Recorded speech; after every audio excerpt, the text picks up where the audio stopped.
قاری کتابت عزیز دل بیدر. نوازش میکند حرفت مرا روح و روان جمشید، نمود قلب پیرم را سیمینارت جوان جمشید. تو را بشناختم اکنون شدم مشتاق گفتارت، خداوند بر تو بخشیده عجب بوش و توان جمشید.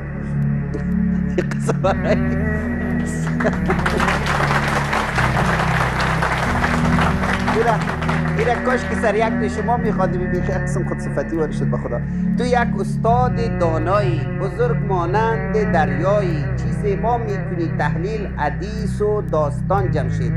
نمودی بارها تکرار میان هر سمینارت، عجب با مدرک و شاهد حقیقت را بیان جمشید. تو یک شمع درخشانی میان خانه تاریک، تو راه زنده بودن را به ما دادی نشان جمشید.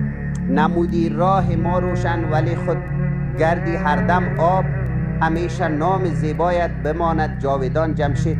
ما یک عزیز ما در رادیو زنگ میزنه، دمی هر شیرش نام خودم میگه، هر شیرش نام خودم میگه، باز من میگم تو حافظ برده دمی هر شیر نام خودم آهی قدر نام مرد هر آورده. برای خواهش کرده بود ببخشید دیگه، ولی به خاطر نام منی تو مقبول جملات شاعر است، یعنی وزن قافیه داره شیرش. عفو میخواهیم. نمودی راه ما روشن ولی خود گردی هر دم آب، همیشه نام زیبایت بماند جاودان جمشید.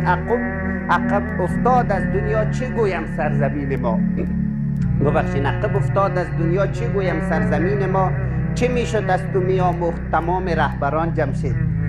نماید آرزو کاظم بیاید در سمینارت، این در خارج سلطان، خداوندا نگهدارت ز چشم ناکسان جمشید. سید محمد کاظم حسینی.